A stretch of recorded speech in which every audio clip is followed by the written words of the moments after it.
विधानसभा के स्पीकर साहब doctor CP Joshi ji, नौजवान साथी कन्हैया कुमार, श्री राम हरिदास जी, सीताराम लांबा जी, सुशील पारिक जी, अभिषेक चौधरी, अध्यक्ष अनिश भाई, दीपेश जी, नरेश ठकराल जी, सेक्रेटरी, हेमराज शर्मा जी, रुक्मानंद स्वामी जी, सुनील शर्मा जी, नितेश पुष्करना जी, सुनील राजपुरोहित और तमाम यहाँ ऊर्जावान हमारे युवा साथी भाइयों और बहनों, नौजवान साथियों, मुझे बहुत पसंद था कि आज मैं युवा नीति की विमोचन के अवसर पर मैं भी आपके बीच में हाजिर हूँ। मैं सबसे पहले अपनी ओर से तमाम प्रदेशवासियों, युवाओं को, छात्रों को, आप सबको बहुत बहुत बधाई व शुभकामनाएं देना चाहता हूँ। सरकार को नीति बनाए और उसमें सीताराम लांबा अपने सहयोगियों के सहयोग से और अधिकारियों के जो नियम कायदे होते हैं अपनाते हुए अगर युवा नीति बनती है तो आप सोच सकते हो कि लॉन्ग टर्म के लिए युवाओं किस दिशा में जाना है, सरकार की भावना क्या, उनके प्रति प्रतिबद्धता क्या है, वो तमाम बातों को ध्यान में रख करके बनाई जाती है। मेरे पूर्व में सीताराम लांबा ने भी, अन्य वक्ताओं ने भी हमारी क्या क्या योजना उसके बारे में बहुत सारी बातें बताई और बहुत सारी बातें भी बाकी भी है, क्योंकि मैंने कहा युवाओं को समर्पित है बजट, इसके मायने की कई योजनाएं हैं और भी योजनाएं हैं। मैं चाहूँगा कि मैं अपने फेसबुक पे आज शाम को उन सब योजनाओं को जो युवाओं के लिए बनाई है उसको मैं पोस्ट कर दूँ, आप उनको देखिएगा ज़रूर, समझिएगा और कैसे समाज को, युवाओं को उसका लाभ मिल सकता है। मैं बोलूँगा तो बहुत टाइम लग जाएगा। जैसे हमने 500 बच्चों को फॉरेन कंट्री में भेजने का निश्चय किया है, मान लीजिए, एग्जाम्पल दे रहा हूँ आपको। अब इतना बड़ा फैसला ये है कि कई घरों में स्थिति नहीं है कि अपने बच्चों को विदेश भेज सकें। अमीर घराने के बच्चे भेज सकते हैं, तो हमने क्या किया, 2-3 कैटेगरी बनाई है। जो सबसे गरीब है, पूरा खर्चा आने जाने का, वहाँ रहने का और फीस पूरी सरकार देगी उनको। एक कैटेगरी बनाई, उसके ऊपर है तो उनके खर्चा आने जाने का देंगे, फीस दे देंगी या उनको रहने का खर्चा दे देंगे। कहने का मतलब 2-3 कैटेगरी बनाई है। अच्छे अच्छे परिवार के लोग भी भेज नहीं सकते। तो ये प्रयोग क्यों किया, मैं लोगों को उदाहरण देकर समझाता हूँ। अगर आज़ादी के पहले बड़ौदा के महाराजा गायकवाड़ ने डॉक्टर भीमराव अम्बेडकर जब बच्चे थे, छात्र थे, उनको नहीं भेजते अगर विदेश के अंदर पढ़ने के लिए, तो शायद वो संविधान निर्माता के रूप में आज देश और दुनिया में वो नाम नहीं होता जो उनका हो रहा है। तो हमारे बच्चे जाएंगे राजस्थान के, प्रतिवर्ष 500 बच्चे जाएंगे। हो सकता है उनमें कोई साइंटिस्ट बन के आए, कोई टेक्नोक्रेट बनेगा, कोई IT एक्सपर्ट बनेगा, कोई और कोई सोशल वर्कर बन सकता है, कुछ भी बन सकता है। तो जो उसकी पर्सनैलिटी डेवलप होगी उससे वंचित क्यों रहे। तो ये जो मैं समझता हूँ कि कन्हैया कुमार जो आपने बुलाया, मुझे अच्छा लगा। इसको मैं भी YouTube में सुनता रहता हूँ, देखता रहता हूँ। ये मुझे एक मेरे मेंबर पार्लियामेंट थे जूझार सिंह जी, सीपी जोशी को मालूम है। 80 में हम लोग जब जीत के गए चुनाव, मेंबर पार्लियामेंट बना, मैं केंद्रीय मंत्री बन गया, उप मंत्री बन गया इंदिरा जी के साथ में। तब मुझे वो कहते थे कि अशोक, आपकी खोपड़ी में जो है बुजुर्गों वाली अनुभव अभी भी आ गए आपके खोपड़ी में। तो मैं कहना चाहूँ कन्हैया कुमार, तेरी खोपड़ी में बुजुर्गों वाले अनुभव अभी आ गए हैं।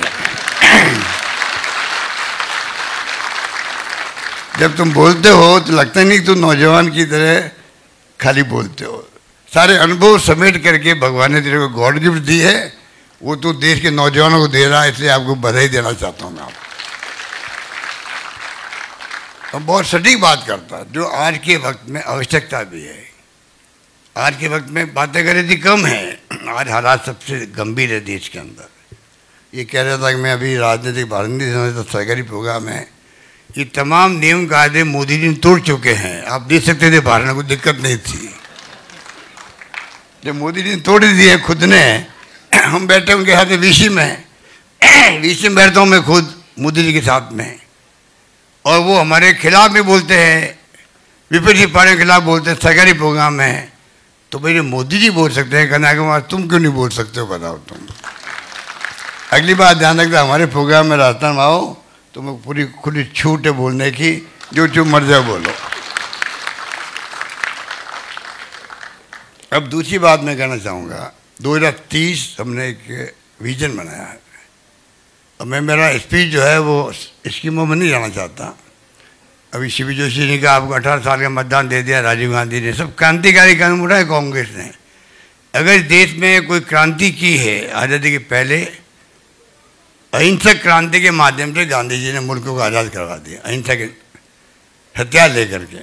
वो ये मुल्क है। जेलों में बंद रहे पंडित नेहरू और बड़े बड़े नेता, आज के जो हुकूमत में बैठे हैं वो लोग नाम लेने उनको संकोच होता है। उन नेताओं को जिन्होंने इतिहास रचा देश के अंदर, कि वो अलग बात है। मैं अपने स्वार्थ की बात कर रहा हूँ, राजस्थान की बात करना चाहता हूँ आप सबसे, क्योंकि आप स्काउट वाले लोग बैठे हैं, एनसीसी के बैठे होंगे, एनएसएस के साथी बैठे होंगे। मैं तीनों में रहा हूँ बचपन के अंदर। स्काउट में मैं राष्ट्रीय अध्यक्ष बना अभी 5 साल पहले, मैं राष्ट्रीय अध्यक्ष भी रहा हूँ स्काउट गाइड का। तो मेरी लगाव आप सबसे है। गांधी पीस फाउंडेशन में वर्क कर रहा हूँ। बचपन मैंने कई कैंप अटेंड किए, तो मेरे संस्कार बचपन से पड़ गए। और ये गांधी जी ने कहा था कि राजनीति में आपको आना है तो रचनात्मक काम करना आपका आधार होना चाहिए। तो आप जो बैठे हैं यहाँ पर, सीताराम लांबा ने जिस पर जोड़ा राजस्थान भर के नौजवानों को, मैं समझता हूँ कि मुझे इसने बहुत इम्प्रेस किया है। मैं उम्मीद करता हूँ युवा बोर्ड के अध्यक्ष कई बनते हैं, ये पहला अध्यक्ष है जहाँ हमने 500-700 करोड़ रुपये रखे हैं युवा बोर्ड के। पहला अध्यक्ष है जो युवा महोत्सव मना रहे हैं हम लोग राजस्थान के अंदर। विवेकानंद के नाम से हम लोग हर जिले में हॉस्टल बना रहे हैं, 75 करोड़ रुपये मैंने रखे हैं। और अभी कह रहा था मेरे को कम पड़ेंगे, मैंने कहा चिंता ही मैं करता हूँ। मैंने कह रखा है, शिवी जोशी जानते हैं पूरे हाउस को, तुम मांगते मांगते थक जाओगे, मैं देते देते नहीं थकूंगा। और ये मैंने राजस्थान की राजनीति में करके दिखा दिया। जिसने जो मुझसे मांगा मैंने मना ही नहीं किया है। मैंने कहा तुम थक जाओगे, मैं नहीं थकूंगा।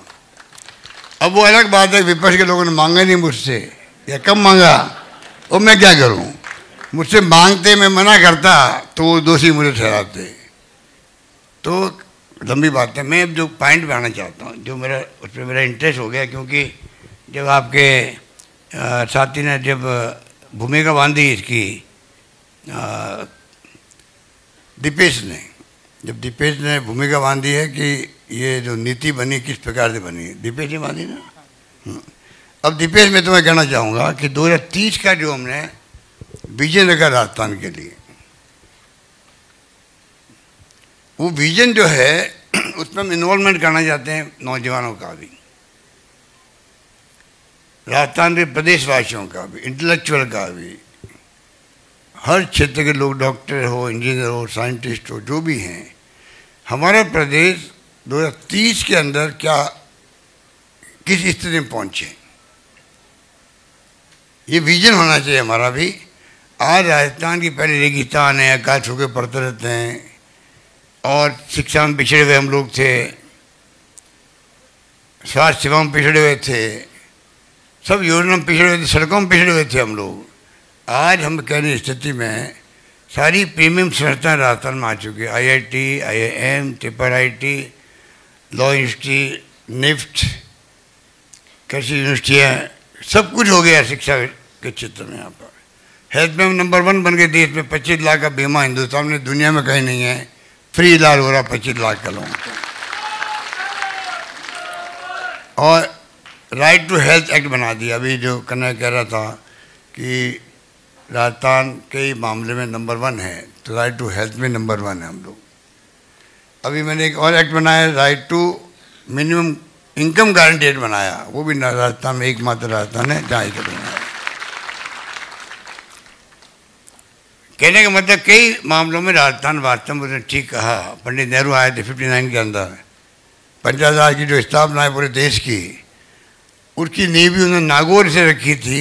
पंडित नेहरू ने 2 अक्टूबर 59 को रखी थी। पंचायत राज की स्थापना राजस्थान से पड़ी है देश भर के लिए।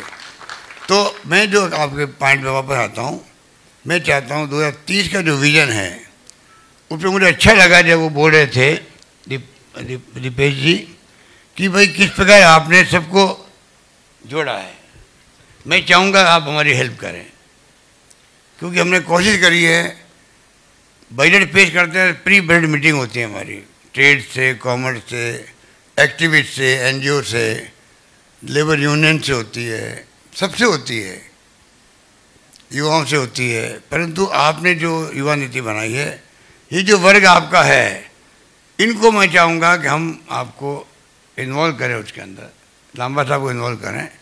मैं चाहूँगा कि पूरी युवाओं की जो भावना युवा नीति के है, उसके अनुरूप आप क्या सोचते हो राजस्थान 2030 के अंदर। मैंने कहा है कि राजस्थान देश के अंदर अगर नंबर 1 राज्य नहीं बन सके, मान लो कई स्थितियाँ होती है, आर्थिक भी, सामाजिक भी, जोग्राफिकल हमारे दूरियाँ बहुत है गाँवों के अंदर। हम कोई बिहार और यूपी तरह नहीं, एक गांव खत्म हुआ दूसरा गांव शुरू हो गया, ऐसा नहीं। हमारे यहाँ 15-15, 20-20 किलोमीटर के बाद गांव आते हैं। केवल ढाणी हमारी और ज़्यादा लंबे दूरी में बसे हुए हैं। हम चाहेंगे राजस्थान कम से कम 2030 तक अगर नंबर 1 नहीं बने तो नंबर 1 के जो राज्य हैं 4-5, उनकी श्रेणी में हम भी पहुँच जाएँ, ये मेरा भावना है। उसके लिए आपका सपना क्या है? मैं सबसे कह रहा हूँ आप लोगों को, आपके माध्यम से नौजवानों को कहना चाहूँगा राजस्थान के अंदर कि आप सबका सपना क्या है। आपको हम भागीदार बनाएंगे उसके अंदर। डॉक्यूमेंट जो बनेगा, विजन डॉक्यूमेंट बनेगा, उसकी शुरुआत हम आज कल में करने वाले हैं। आज पहली मीटिंग होगी रात को, हमारे सीएच को हमने बुला रखा है इस काम के लिए। बाद में हम लोग चाहेंगे हर वर्ग को स्कूलों में ऐसे कंपटीशन हो, डिबेट कंपटीशन भी हो, हर प्रदेशवासी इन्वॉल्व उसके अंदर कैसे फील कर अपना को लिख के भेजे, वो ऑनलाइन मंगाएंगे हम उनसे। इसलिए मुझे अच्छा लगा जब वो बोल रहे थे युवा नीति ऐसे नहीं बनाई आप लोगों ने, अच्छी मेहनत करिए, अच्छे ढंग से आपने सबके अनुभव उसमें समावेश किए, अच्छी युवा नीति बनी। तो मैं चाहूँगा कि आप उसमें सरकार का सहयोग करें और शानदार तरीके से विजन 2030 ये बनाने में आपकी भूमिका बहुत बड़ी होनी चाहिए। मुझे बहुत दुख होता है, आप घूमते रहो राजस्थान भर में। सीपी जोशी जी बैठे हैं, आपके वकील, इधर ज़्यादा मत बोलो यहाँ पर, आपके वकील साहब बैठे हैं यहाँ पर। तो मैं आपको कहना चाहूँगा एक बात तो ये, दूसरा मुझे दुख होता है एक कोटा के अंदर जो है जिस प्रकार आत्महत्या हो रही है, ये बहुत दुखद है। आप बताइए कि पिछले 8 महीने में 20 बच्चों ने सुसाइड कर लिया, 20 बच्चों ने। ये हमारी चिंता कैसे होना चाहिए। मैं भी बचपन में ये राजनीति में आ गया हूँ, भाई एक्सीडेंट से आ गया हूँ। मैं डॉक्टर बनना चाहता था, रात को मैं 2-3 बजे से पढ़ाई करता था, वे किसी जगह मेरा PM से मेरा नंबर आ जाए, और मैं उसमें कामयाब नहीं हुआ। पर मैंने हिम्मत नहीं हारी, मैंने रास्ता बदला, सोशल वर्कर बना, राजनीति में आया, और आज अब सीपी जोशी ने बता दिया आपको कि मैं केंद्रीय मंत्री बन गया, 3 बार मुख्यमंत्री बन गया हूँ, संगठन में मैंने काम किया लंबे समय तक। तो ये बच्चे जो है, इनके परिवार को भी चाहिए इनके ऊपर दबाव नहीं डाले कोई भी तरह का, जो बनना चाहे बने। वो सबका फिक्स है, किसको क्या बनना है किसी को नहीं मालूम है, किसी को नहीं मालूम है, जो बनना सबका फिक्स है। कभी मैंने सोचा क्या कि मैं राजस्थान का मुख्यमंत्री 3 बार बनूंगा, केंद्रीय मंत्री में 3 बार बनूंगा, प्रदेश कांग्रेस अध्यक्ष में 3 बार बनूंगा, AICC के महामंत्री में 3 बार बनूंगा। कभी मैंने सोचा ही नहीं था, वो सारे पद मुझे मिल गए। तो मैं कहना चाहूँ, ये सुसाइड करने वाले जो हालात है वो बहुत गंभीर हालात है। नौजवान बच्चे, छोटे बच्चे, कितना दबाव उनके ऊपर है, उससे उनको काउंसलिंग ऐसी होनी चाहिए जिससे कि नौबत नहीं आए बच्चों पे, दबाव नहीं पड़े कि भाई तुम्हें तो बनना ही पड़ेगा, IIT करनी है तेरे को। तो ये मुझे दिमाग में ना आया, इसलिए मैंने आपसे शेयर कर लिया। एक बात मैं और शेयर करना चाहूँगा। अभी कल कानून पेश किया गया, कल परसों गृह मंत्री जी ने IPC CRPC का। मैं आपके माध्यम से आपको शेयर करते सुझाव देना चाहूँगा, कन्या कुमारी बैठे हुए हैं, कि राजस्थान वो राज्य है देश के अंदर जिसने सरकार बनते हमने उसमें हम नंबर 1 है देश के अंदर। थानों में सुनवाई होती नहीं थी पहले, थानों में बड़े ऐसे ही माहौल होता था, जाना लोग पसंद भी नहीं करते थे। जाएंगे तो बेइज्जती करेंगे, तू ताम बात करेंगे हमें पुलिस वाले। तो अच्छे थे लोग, जाके बेइज्जती क्यों करवाएं, वहाँ पे जाते नहीं थे। कई बार फरियादी जाते नहीं थे, रेप हो जाओ, छेड़छाड़ हो जाओ, गुंडागिर्दी हो जाओ, कौन जाएगा वहाँ, बदतमीजी होगी। एक बेइज्जती हो गई घर में, एक बेइज्जती और थाना में जाके क्यों करवाऊँ, कोई काम तो होगा नहीं, सुनवाई होगी नहीं। ये माहौल था। मैंने माहौल को बदला। मैंने राजस्थान में FIR कंपल्सरी कर दी, थाना में कंपल्सरी कर दी राजस्थान के अंदर। और जब किए मैंने, तब मैंने कहा मीडिया वालों को उस दिन, मैं कहा मैं कंपल्सरी कर रहा हूँ, उससे संख्या बहुत बढ़ेगी राजस्थान के अंदर, संख्या बढ़ेगी, उसकी मुझे चिंता नहीं है। आरोप झेल लूँगा मैं विपक्ष का, जो बदनाम झूठा बदनाम करते हैं, पर फरियादी की फरियाद सुनी जाएगी, उसको न्याय सुनिश्चित होगा। इसलिए यार हिम्मत होती है लोगों को, गांव में शहर में कहीं अन्याय अत्याचार उत्पन्न हो गया है, रेप हो गया है, जाके थाने में रिपोर्ट दर्ज करवाने की हिम्मत होगी कि हमें न्याय मिलेगा। इसलिए हमारी संख्या बढ़ती जा रही है, परंतु फिर भी हम कम है अन्य राज्यों के मुकाबले के अंदर, कंपनी करने के बावजूद भी। इस प्रकार का मैं आपको कहना चाहूँगा, कन्या कुमारी को भी, कि हम सब मिलकर के भारत सरकार को मैं लिख के भेजूँगा, प्राइम मिनिस्टर को भी, आपके जो 3 कानून आप बदलाव कर रहे हैं IPC को लेके, CRPC को लेके, आप उसके अंदर देश के अंदर हर थाने के अंदर FIR कंपनी करवा दी, लोगों को न्याय सुनिश्चित होगा। ये मेरा मानना है। कहना बात इस रूप में मैं कहना चाहूँगा कि हमने कई नवाचार करने का प्रयास किया है, और मेरा पूरा यकीन है कि मैं खुद NSU के कार्यकर्ता था, ये मैंने इसीलिए लगा लिया यहाँ पर, जब मुझे भेंट किया गया तो मैंने कहा भाई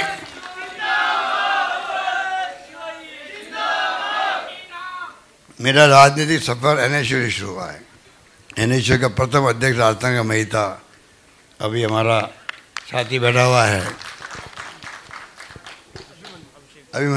अभिषेक। तो आप बता दीजिए, ये अभिषेक भी बहुत शानदार काम कर रहा है NSU का।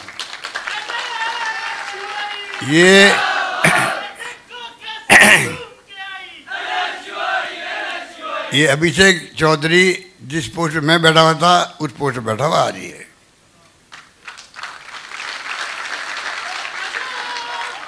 राजस्थान का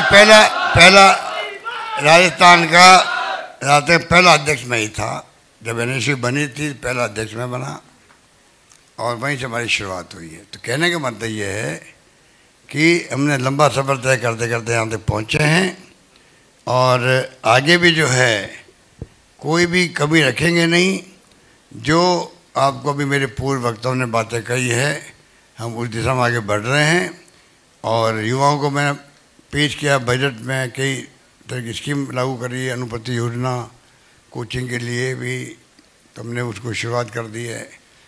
30,000 बच्चों को हम स्कूटी दे रहे हैं राजस्थान के अंदर।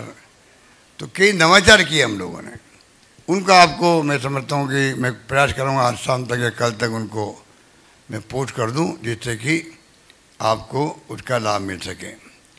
बाकी जो मेरा मानना भी, हम लोग महिलाओं को बनाया, हमने मुखिया बनाया घरों में, चिरंजीवी योजना का 1,35,00,000 महिलाओं को, महिला एम्पावरमेंट की दिशा में बहुत बड़ा कदम है ये। उन सबको मैं स्मार्टफोन दे रहा हूँ, 3 साल की इंटरनेट सेवाएं फ्री होगी साथ में। ये भी राजस्थान मेरे ख्याल से कन्या कुमारी जी नंबर 1 राजस्थान होगा इसके अंदर भी। 40 लाख मोबाइल फ़ोन परसों से बटन लग गए हैं, परसों से मैंने लॉन्चिंग किया है। और 80 लाख टेलीफोन दूसरे चरण में बंटने लग जाएंगे। इस प्रकार से हम करीब 1,20,00,000 के बजाय 1,35,00,000 तक पहुँचेंगे, मुझे उम्मीद है। इस प्रकार से हम लोगों ने ये भी दिया है। और घरों में जो पहला हमने रखा है फीस में, जहाँ घरों में जो गर्ल्स है पढ़ती है या विधवाएं हैं, निसज्जन है, उनको पार्टी देकर के हम 40 लाख को हम लोग पहले फेज में दे रहे हैं। इस प्रकार से हमने किया है। अभी ग्रामीण ओलंपिक चल रहे हैं, आपको मालूम होगा, आपके संबंधित इसलिए कह रहा हूँ कि अब ये भी नवाचार हमारा कनक कुमार जी, इसमें नंबर 1 हम ही हैं। पिछली बार हमने राजीव गांधी ग्रामीण ओलंपिक शुरू की थी। 30 लाख लोगों ने पंजीकरण करवाया, उसमें 10 लाख महिलाएं थी। इस बार नहीं है, 80 उम्र के बुजुर्गों ने भी, महिलाओं ने भी, 50 साल, 60 साल, 15-20 साल, 25 साल तो ही बच्चे हैं सब लोगों ने इतना स्थान में खुद गया हूँ 15-20 जगह जहाँ मैच चलते थे। क्या माहौल है गाँव के अंदर, वॉलीबॉल भी, खो खो भी, कबड्डी भी, और ऐसा माहौल बना दिया कि जो राजस्थान क्यों नहीं हम भी ओलंपिक में, एशियाड में, कॉमनवेल्थ में आगे बढ़े। हम बहुत पीछे थे इसके अंदर, प्रदेश वाले लोग। इतना बड़ा मुल्क है आज, जापान, जर्मनी, चाइना, कोरिया कितने अवार्ड ले आते हैं ओलंपिक के अंदर, हम क्यों नहीं ले आते? इतना बड़ा मुल्क हमारा है। अब तो हम विश्व गुरु बनने जा रहे हैं और जरूर आवश्यक हो गया है। किस प्रकार से हम विश्व गुरु तो बनेंगे ना। जब मैंने विजन की बात की 2030 की, विजन तब होगा तब हम उस दिशा में आगे बढ़ेंगे। तो विश्व गुरु बनने की तरफ हम आगे बढ़ रहे हैं। उसी ढंग से हमें तैयारी करनी पड़ेगी हर फील्ड के अंदर। हम भी क्यों नहीं वहाँ पर गेम्स में हम लोग अपना कीर्तिमान स्थापित करें। तो आज आपको आश्चर्य होगा, खुशी भी होगी। पहले 30 लाख थे, इस बार हमने शहरी ग्रामीण ओलंपिक नाम दिया है। 58,50,000 लोगों ने रजिस्ट्रेशन करवाया, 58 लाख और वो गेम चल रहे हैं हमारे वहाँ पे। इसलिए मैंने कहा आपको कि सोशल मीडिया बहुत इम्पोर्टेंट है। राजीव गांधी जी का सपना था जब वो प्राइम मिनिस्टर बने थे, मैं भी मंत्री था उनके साथ में। कंप्यूटर का, मोबाइल, इंटरनेट कोई कल्पना नहीं करता था उस ज़माने के अंदर कि हम कहाँ पहुँच जाएंगे। 21वीं सेंचुरी की बात वो करते थे, समझ नहीं पाया। आप में से नौजवान बैठे, आपको तो मालूम ही नहीं होगा। वो ज़माना पहले की बात कर रहा हूँ, 84-85 की, जब हम लोग मंत्री थे। आज वो कंप्यूटर क्रांति हो गई है। हमारी गवर्नेंस इसमें करना है कि हमारे हम नंबर 1 देश के अंदर, IT के अंदर भी नंबर 1 है। ये भारत सरकार के आंकड़े हैं, हमारे नहीं हैं। तो आप सोच सकते हो गवर्नेंस हमारी IT बेट हो रही है। 80,000 से ज़्यादा ई-मित्र लगे हुए राजस्थान के अंदर। पहला ई-मित्र मैंने शुरू किया था जब मैं पहली बार मुख्यमंत्री था 98 के अंदर। उस पीरियड में मैंने शुरू किया था, लोक मित्र के नाम से यहाँ पर एक के अंदर शुरू किया था। उत्सुकता थी, पता नहीं इसमें क्या क्या फ़ायदा मिलेगा। आज 600 तरह की सेवाएं मिल रही है आम जनता को, उससे मिल रही है 600 तरह की सेवाएँ मिल रही हैं। तो कहने का मतलब राजस्थान के ही मामले में बिल्कुल ठीक आ गया। हम लोग बहुत आगे हैं और आगे बढ़ेंगे। और उसी रूप में मैं समझता हूँ कि हम सबको मिलकर राजस्थान के आने वाला भविष्य आप हैं जो बैठे हुए हैं। कल के राजस्थान का, देश का भविष्य नौजवान पीढ़ी पे है। हम तो आह्वान नहीं कर सकते हैं कि आप लोग अच्छे सोशल वर्कर बने। गांधी जी के बारे में बार बार रोज़ कहता हूँ। हमने 2 अक्टूबर को तय किया जयपुर में, कनक वाले कहूँगा आप भी आइए उस दिन। 2 अक्टूबर को हम चाहेंगे यहाँ पर अहिंसा को लेके ही, क्योंकि जो देश में हिंसा का माहौल है। राहुल गांधी की यात्रा थी, भारत जोड़ो यात्रा, में क्या मुद्दे थे? महंगाई, बेरोजगारी, प्रेम, मोहब्बत, भाईचारा, मतलब नॉन वायलेंस। जब उन्होंने कहा था कि नफरत के बाज़ार में मोहब्बत की दुकान खोलनी चाहिए, इसका मतलब क्या था? कन्या कुमार ने पूरी यात्रा में भाग लिया, सीताराम लामा ने भाग लिया। तो आप सोच सकते हो वही थीम मेरी है। और चौथा मुद्दा था गरीब अमीर की वजह खाई नहीं बढ़नी चाहिए, जो खाई बढ़ती जा रही है। चारों मुद्दों को लेके मैंने मेरा बजट पेश किया। चारों मुद्दों को लेके मैंने महंगे राज सीट लगाए हैं, जो 5 रुपये सिलेंडर भी उसके अंदर है। रोजगार शहरों में, गांव में 25 दिन बढ़ा दिए हमने, वो भी उसके अंदर है। 100 यूनिट बिजली फ्री फ्री कर रहे हैं हम लोग, वो भी उसके अंदर है। स्वास्थ्य सेवाएं 25 लाख वाला बीमा, वो भी उसके अंदर है। दुर्घटना बीमा है। आज घर घर में उसकी चर्चा है। तो मैं कहना चाहूँगा वो है महंगे। 3 लाख लोगों में नौकरी लगा रहा हूँ राजस्थान का, 3 लाख बच्चों को लगा रहे हैं कि वो अच्छा काम करते हैं, तब भी कोई न कोई बदनामी हो जाती है। जब बच्चे रीट में बैठे थे, 26 लाख बच्चे थे, मैंने कहा इन सबको फ्री बस का इंतजाम करो रोडवेज की। फिर मालूम पड़ा कि रोडवेज बसें कम पड़ने लग गई, इतने बच्चे आ रहे हैं। तो मैंने कहा प्राइवेट बसें करो, किराए की किराया सरकार देगी, इन बच्चों को फ्री में भिजवाओ। मैंने किया। फिर दिमाग में और बात आई, 26 लाख बच्चे जाएंगे, दूर दूर केंद्र बन गए, दूर से जिलों के अंदर, कहाँ रहेंगे, कहाँ खाएंगे पिएंगे। तो मैंने कलेक्टरों को इतला करवाई, तुम रहने का इंतज़ाम करोगे, धर्मशालाओं में, हॉस्टल में कहीं न कहीं करवाओगे, और दानदाताओं को NGO क्या करके खाने के पीने का इंतजाम भी करवाओ। कोई यूपी के भी आ रहे हैं, आगरा से आ रहे हैं, मथुरा से आ रहे हैं, यहाँ तक की बात थी। इतना अच्छा मैंने काम किया। एक मथुरा में, आगरा से 2 लड़कियाँ आई वहाँ पर धौलपुर में। मुझे खुशी से मैंने सुना उन बच्चियों को वहाँ के SDO ने गाड़ी में भेजा, बसेड़ी गाँव है 100 किलोमीटर पर, एग्जाम दिलवाया, वापस लाया और ट्रेन में बैठवाया उनको। मुझे बहुत गर्व हो रहा था। अचानक पेपर आउट हो गया। पेपर आउट तो हर राज्य में हो रहे हैं, आर्मी में हो रहे हैं, जुडिशरी हाईकोर्ट में हो रहे हैं। ऐसा माहौल बन गया देश के अंदर, और हमने सबको न्याय देने के लिए वो एग्ज़ाम का जो एक पार्ट था उसको हमने कैंसिल कर दिया। अब जो है एक घटना हो गई, साहब देखो पेपर आउट हो गए राजस्थान के अंदर, पर ये नहीं कोई देखता कि मैंने उनके लिए क्या क्या किया, बच्चे के लिए हर चीज़ का ध्यान रखा मैंने। अब उन्होंने कानून पास कर दिया है, आजीवन कारावास होगा जो पेपर आउट करने के लिए बाहर हो गया। कानून हम बना सकते हैं, उसके बाद में ही कई बार घटना दुर्घटना होती है। तो कहने का मतलब कि राजस्थान वो राज्य रहेगा जहाँ आने वाले वक्त में हम चाहेंगे युवा पीढ़ी का फ्यूचर कैसे बने, राजस्थान का क्या भविष्य हो, वो तमाम तरह से हम लोग लगे हुए हैं। अभी मैंने कल परसों फैसला किया, कॉलेज के बाहर, यूनिवर्सिटी के अंदर, एक तो ड्रग बहुत बड़ी बीमारी है, उसको रोकने का हम प्रयास कर रहे हैं। बच्चे बिगड़ रहे हैं, रात को हुक्का बार चलती है, डांस होते हैं, ड्रिंक होते हैं, लड़के लड़के जाते हैं वहाँ पर। मैंने उनको बंद करवाने के लिए अभियान चला रखा है, जयपुर के अंदर भी, राजस्थान के अंदर भी। रात को घुसते हैं अंदर 12 बजे, रात को 12 बजे घुसते हैं और सुबह 6, 7, 8 बजे निकलते हैं। वो क्या करते हैं बेवकूफ़ की तरह, ड्रिंक भी करते हैं, डांस भी करते हैं और ड्रग भी लेते हैं। और होटल वालों को तो कमाई करनी उनको। साथ में मैंने कहा जो मंचले है कॉलेज के बाहर और जो फप्ते करते हैं लड़कियों पर, छेड़छाड़ करते हैं, लड़की बेचारी बोलती नहीं है शर्म के मारे। मैंने कहा इन मंचलों की इनका इलाज मुझे करना है। और इलाज मैंने क्या किया है, मैंने कह दिया है जैसे थानों के अंदर हिस्ट्री शीट की हिस्ट्री शीट बनती है, थानों के अंदर रिकॉर्ड रहता है, एक बार जिसकी हिस्ट्री शीट खुल जाती है, शायद आपको मालूम होगा, एक बार किसी की हिस्ट्री शीट खुल गई वो पड़ी रहती है, भले एक्शन नहीं होता, अगर वो सुधर जाता तो हिस्ट्री शीट बंद कभी नहीं होती है, चाहे वो मंत्री क्यों नहीं बन जाए।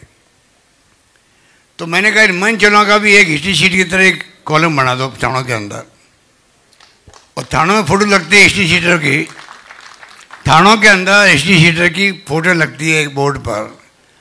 उसी ढंग से मंचलों की फ़ोटो लगाने की मैं तजवीज़ कर रहा हूँ, जिससे कि राजस्थान में बच्चियाँ सुरक्षित रहे। कई घटना होती है, बच्ची छोटी बच्चियों के रेप हो जाते हैं, क्या क्या नहीं हो रहा, आप देख रहे हो देश के अंदर हर राज्य में क्या घटना हो रही है, कहाँ नैतिक स्तर हमारा कहाँ जा रहा है, उस पर ध्यान देना पड़ेगा हम लोगों को।